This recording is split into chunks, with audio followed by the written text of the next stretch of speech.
Olá, queridos irmãos e queridas irmãs e queridos amigos que nos acompanham no canal da Igreja de Camaçari.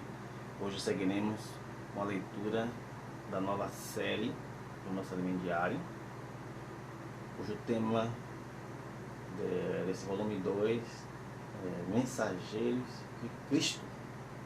Nós vamos começar a semana 1, segunda-feira, e eu gostaria de começar lendo o prefácio desse volume, que fala assim: mais do que um simples devocional, o alimento diário é um guia espiritual que acompanhará diariamente em sua jornada de fé, nutrindo sua alma e iluminando seu caminho. Este livro oferece para cada dia uma porção da palavra de Deus com o propósito de renovar, avivar e firmar sua mente, tornando-a frutífera por meio da imersão na palavra profética. Em cada página você encontrará palavras de vida e edificação, que concentrarão sua vida e seu viver com a realidade do reino dos céus. Não importando em que estágio você se encontre na sua jornada de fé, ao longo das páginas deste volume, você descobrirá os verdadeiros tesouros da palavra profética, destrancados e dispensados a nós, a igreja, o corpo de Cristo. O alimento diário é mais do que um livro, é uma palavra que nos governa e nos permite andar nos caminhos do Senhor a cada dia. Esperamos que você encontre nestas páginas a inspiração e a conexão espiritual que você procura, e que as mensagens proféticas aqui contidas que sejam uma fonte constante de amor, luz, direção e encorajamento. Que o alimento diário seja uma bênção para você, uma ferramenta para a sua imersão diária na palavra profética. Essa palavra vai dar um sabor especial à sua vida em todos os sentidos. Agora vamos começar a leitura de hoje. E ainda tem uma coisinha.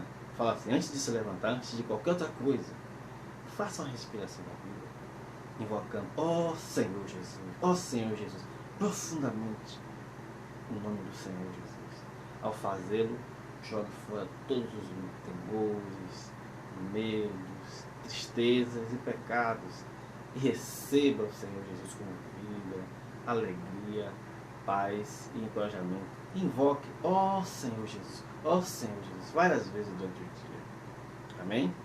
Agora o versículo de hoje, para ler com razão, é: depois destas coisas eu olhei, e eis que não somente uma porta aberta no céu, como também a primeira voz que eu ouvi, como de trombeta, para falar comigo, dizendo: sobe para aqui, e te mostrarei o que deve acontecer depois dessas coisas. Apocalipse capítulo 4, versículo 1. O tema da segunda-feira é: no Espírito podemos ver o trono de Deus. O título da mensagem desta semana é: a vida estava na palavra e a vida era a luz dos homens. Nosso Deus é riquíssimo, pleno, e por querer partilhar sua vida, Ele enviou Cristo como a palavra da vida. Cristo é a própria vida eterna, concebida para que a humanidade pudesse receber toda a riqueza divina. O homem foi criado de maneira especial para colher a vida, a natureza e as riquezas de Deus. Tudo isso está prontamente disponível na pessoa do Senhor Jesus Cristo, a palavra da vida.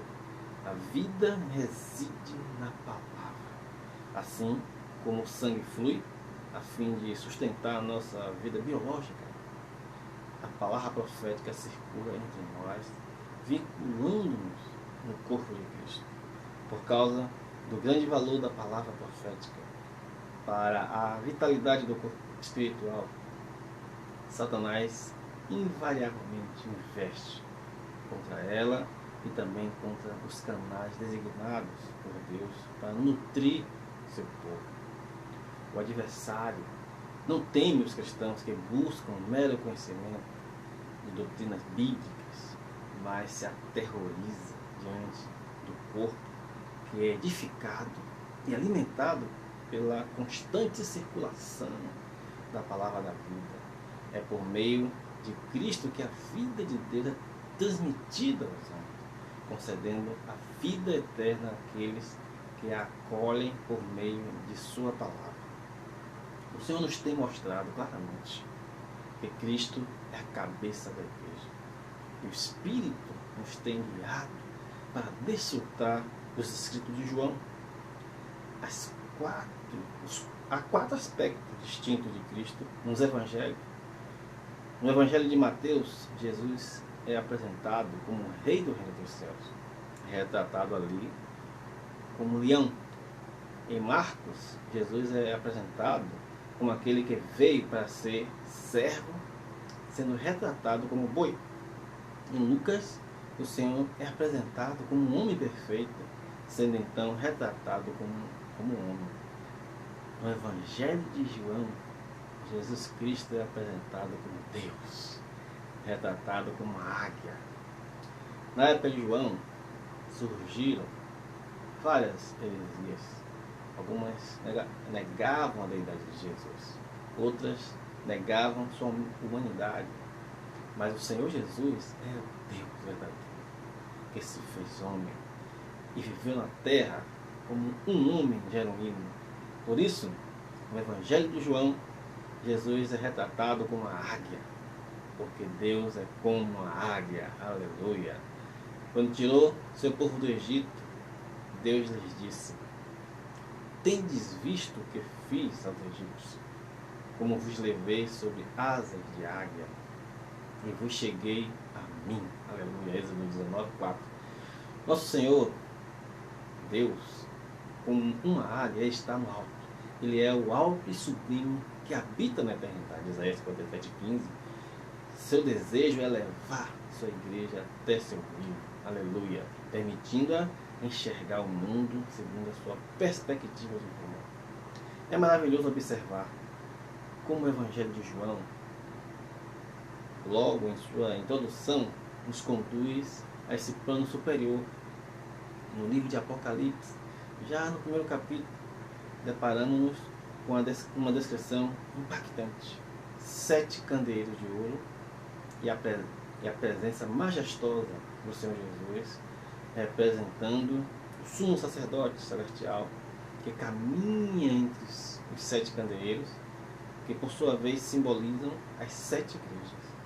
Esse cenário revela o cuidado incessante do Senhor para com suas igrejas.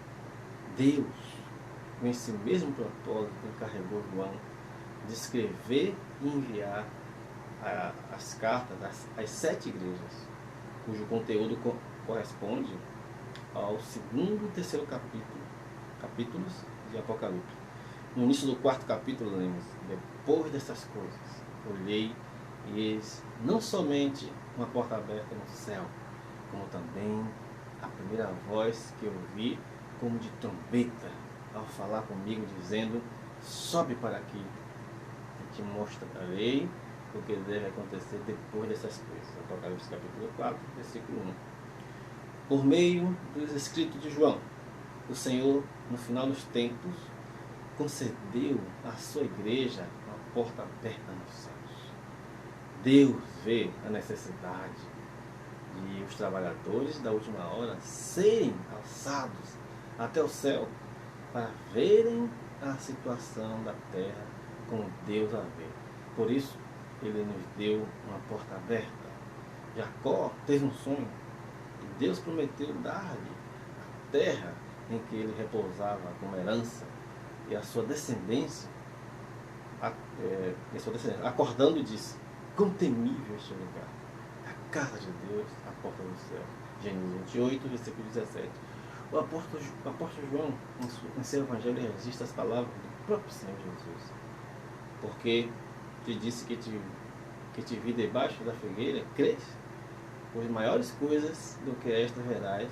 E acrescentou: em verdade vos digo, que vereis o céu aberto e os anjos de Deus subindo e descendo sobre o Filho do Homem. Está em João capítulo 1, 50 a 51. A escada do sonho de Jacó é o Senhor Jesus Cristo como o Filho do Homem. Ele fez a ligação da terra com o céu. Ele é a palavra que se tornou carne e trouxe Deus ao homem na terra. Ele teve uma vida humana perfeita e morreu na cruz para nos proporcionar a redenção, resgatar-nos de volta para Deus, sofrendo julgamento em nosso lugar. Mas em ressurreição, o Senhor se tornou o Espírito da verdade. Ele agora pode estar em todo aquele que nele crê. Louvado seja o Senhor. Dessa forma, o Senhor estabeleceu uma comunicação entre a terra e o céu. O Espírito que entrou em nós é capaz de levar-nos para o alto e fazer-nos ver que há uma porta aberta nos céus. Louvado seja o Senhor. A principal função dos escritos de João é levar para o céu a igreja dos últimos tempos. E lá no céu, João viu, imediatamente eu me achei no Espírito, e eis armado no céu um trono, e no trono alguém sentado. Apocalipse capítulo 4, versículo 2. A primeira coisa que a igreja vê quando é levada ao céu é um trono. Deus deseja estabelecer seu trono na terra, usurpada por Satanás. E para tanto, ele quer reaver a terra. Por isso, ele leva a igreja para o alto, a fim de fazê-la ver que há um trono no céu e nele há alguém sentado. E que Deus quer governar a terra e trazer seu reino até ela. Por isso, quando ensinou seus discípulos a orar, o Senhor disse: Pai nosso que está nos céus, santificado seja o teu nome. Venha o teu reino.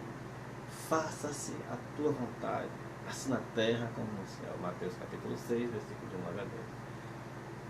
No céu está o reino e o trono de Deus. Lá não há impedimento algum para a sua vontade ser feita, mas na terra há muitos obstáculos. Nossa missão e responsabilidade é justamente trazer o reino de Deus a essa terra.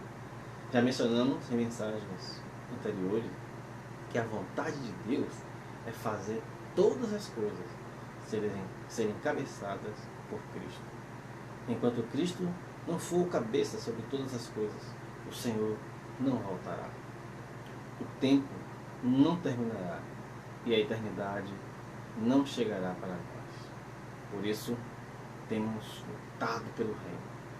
Para, primeiramente, Cristo governar a nossa vida, enchendo a igreja com Ele mesmo, que é a realidade divina e espiritual. Deus deseja encher-nos até preencher cada vazio em nós, até nos tornarmos sua plenitude. Assim que a igreja tornar-se a plenitude de Deus, não haverá espaços vazios ocupados pela desobediência à sua vontade. A igreja será totalmente submissa e obediente a Deus. Que Deus te abençoe.